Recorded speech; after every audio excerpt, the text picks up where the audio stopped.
Welcome back. You're listening to the discussion Modern Software Factory for Government IT Modernization, sponsored by CA Technologies on federalnewsradio.com and 1500 AM. I'm your host, Jason Miller. My guest is Otto Berkus, the Chief Technology Officer for CA Technologies. Now, Otto, right before break, you mentioned two keywords, trust and security, when it comes to this idea of this modern software factory, this idea of agile DevOps. One of the things that I've heard time and again about the approach with Agile is you can automate, you can build in, you can take advantage of security. You know when there's a problem now versus the old waterfall approach that we made fun of earlier in the program where, oh, we have a problem, we're 6 months, 8 months, 3 years down the road, and we're just realizing it's a problem. So talk about the role that security and automation and orchestration can play in this Agile development world. Absolutely. So, you touched on a key point with one of the challenges with waterfall, which was to wait until the end of the development process to then discover that you've got security flaws and gaps, and they have to go back all the way, potentially to the design and start all over. So the key here is to really shift the application of security best practices and technologies as far to the left in the development process and in the development pipeline as possible. All the way from design through the actual, development of the code itself, through to deployment. One of the opportunities with Agile is to deeply incorporate security as part of the development process. So one of the terms that we're seeing emerge now with DevOps is DevSecOps. So really bringing security into the tent, rather than leaving it as a post-process step, if you will, rather than leaving it as to the end, quite literally.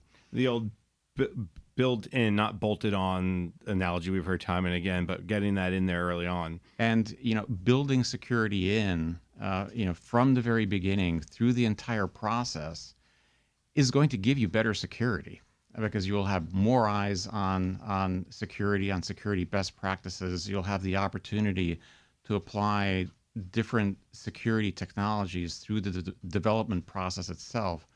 For example, there are great tools out there today that allow developers to test that the code at the code level is secure before committing it to deployment or pushing it downstream.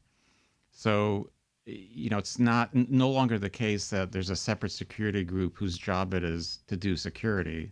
Now security is quite literally everyone's job, and it should be, because it is so foundational to building software that can be trusted. And one point about that as well is so much of it can be automated now. I know I've done stories around the U.S. Citizenship and Immigration Service, and one of the things that they've done, for instance, is build in that automation. We test the code all the time, and if there's a problem, we fix it immediately instead of after the fact. Do you find that federal clients are starting to trust that automation piece? Starting to, but there's a lot more ahead than behind us for automation, and that applies, frankly, to the private sector as well. We're really just getting started with the full promise of automation, and we've used the term DevOps before. One of the central concepts to DevOps is to automate the process of developing and deploying code. And so automation is an absolutely central concept to DevOps. So it's automating tools, it's automating processes, it's removing the friction from coming up with an idea to ultimately delivering it as a piece of value to customers. And then it also lets the developers and the agencies focus on the value side. We talked about value a lot. If they're worried about, well, can it do X, Y, Z? That's where they spend a lot of their energy. Now they can say, are we meeting the user's needs? I think that's the other big piece of automation. Correct. And that's something that can also be measured as part of the feedback loop with DevOps. Did we actually deliver the value that we thought we were delivering?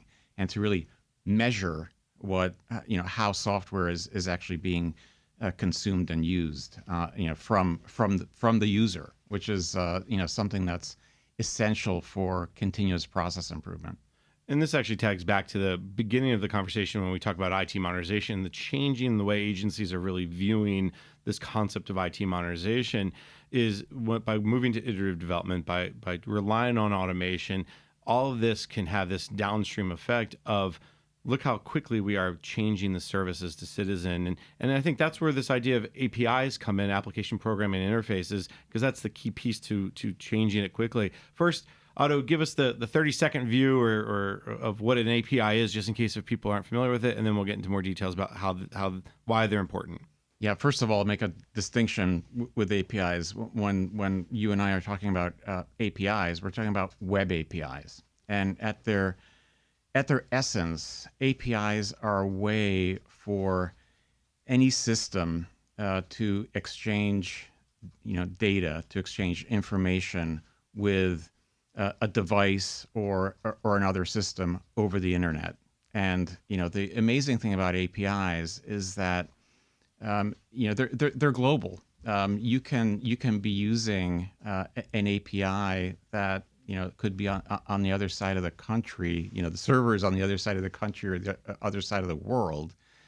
But APIs really flatten the way that systems can be connected together to deliver value. And they're really just pieces of software code as well. That's what we're doing. It's the old term maybe was web service. I don't know if that's still considered the same thing nowadays, but it's the idea of two systems talking to each other. Correct, and it's a way to say, hey, I need a piece of data. To request a piece of data from a system in a completely consistent and clear way. And the reason why APIs matter so much as we talk about Agile and DevOps is that's what's the connective tissue between the citizen and the government, meaning I want to file my taxes. I'm probably, well, maybe not with IRS because that's a whole different discussion, but if I'm doing something in a modern technology way, I'm using there's an API that I don't even know that's working. I'm absolutely certain that even with the IRS, you're using APIs. Or APIs are involved. They have their COBOL, they have their old systems. Don't give them too much credit. But here's the cool thing about APIs. You can take an older system, whether it's COBOL, mainframe, doesn't matter what underlying technology or programming language it uses, put a modern API interface on top of that, and be able to continue to use the value of that system in a completely modern, flexible way. And the key there is that why this is important about when we talk about IT modernization is there's not always money, as we talked about the MGT Act as an example, to just say we're going to modernize this system, but an API can take agencies a step in that direction. Absolutely, and it can really surface hidden or trapped value that would otherwise just be perhaps written off as a quote legacy system. Talk a little bit about the other piece of this is this idea of API management too. You got to manage your APIs. If you write one and I write one and someone else writes one, how does that all work together? And all of a sudden, like with data centers, do we have 10,000 APIs and not a lot of value? Like anything else, APIs do require management. You can imagine a situation where you go and write hundreds or thousands of APIs, and all of a sudden you're exposing potentially highly sensitive data in an unmanaged way to the outside world, because that's what APIs do. They connect internal systems to the outside world. The security risks that come along with that are absolutely massive, and you do need a way to ensure that the APIs that you both consume as a system and produce to users outside are managed in a safe and secure way. So talk a little bit about what you're seeing from agencies around API management. Is that a concept that they're starting to understand, or is that still something that maybe you see? You gave the example of Williams-Sonoma or PayPal. That's more of a private sector trend that's coming toward the government. Yeah, so I think the Department of Defense is a great example of a a need-based use case using API management. So they use API management to manage data movement between classified and unclassified environments at the right security levels, and that's that's absolutely essential to managing that flow of information. And that ties into two things we're talking about here, is APIs and security, because the APIs understand, hopefully, whether Otto Berkus has the roles and responsibilities, the ability to see this data, to read the data, to write this data, or not see it at all. And that's the other security and trust piece. Absolutely.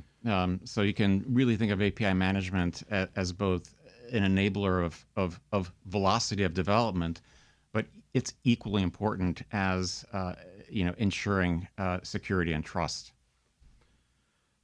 Otto, this has been a fascinating conversation. We're almost out of time. Before I let you go, let's just talk briefly about some of the trends you're seeing and where we're going in the future. If we have this conversation in a year from now, what do you hope to see within the federal government around this idea of Agile and DevOps? So moving to higher velocity development, more efficient development, and a greater focus ultimately on the customer, which is where the focus really should be. It's not an easy transformation. I think we touched on this earlier, but it's critical to have an end-to-end assessment of what you actually have, the systems that you actually have, and then to construct an architecture for the future system that you want to create. But you have to keep it simple. The kinds of transformations that we're seeing, the digital transformations that we're seeing, are complex. They require time, they require consistent effort, and don't try to do too many things at once. It's absolutely essential to focus on outcomes, because that's the only way that you're going to be able to measure if you're doing the right things in the right way at the right time. And it's important to take those outcomes and feed them back into your development and engineering feedback loop, and to adjust what you do. You're gonna do some things that don't necessarily yield the value that you thought. That's great to know, so you can invest elsewhere. And I think you need to take an integrated approach now to how you develop technology. Technology can't be an isolated entity. It needs to be a partner. And even within the technology organizations, it's critical to move to agile methodologies and to move to DevOps to really break through the different silos in the organization, and again, to really focus on outcomes. Do you get a sense, just in the last couple seconds we have here, that agencies get all the things you just went through and they're moving in that direction? Are you seeing from your federal clients this positive kind of step toward Agile and DevOps? The desire is there, but I think there's often a challenge with finding the right starting point. So I would highly encourage kind of decomposing the problem and not try to do too much at once. All right, excellent advice. Unfortunately, we are out of time. I'd like to thank my guest, Otto Berkus, the Chief Technology Officer for CA Technologies. Otto, thank you so much for your time today. It was absolutely my pleasure. You've been listening to the discussion Modern Software Factory for Government IT Modernization, sponsored by CA Technologies on federalnewsradio.com and 1500 AM. For more on this discussion, visit federalnewsradio.com and search CA.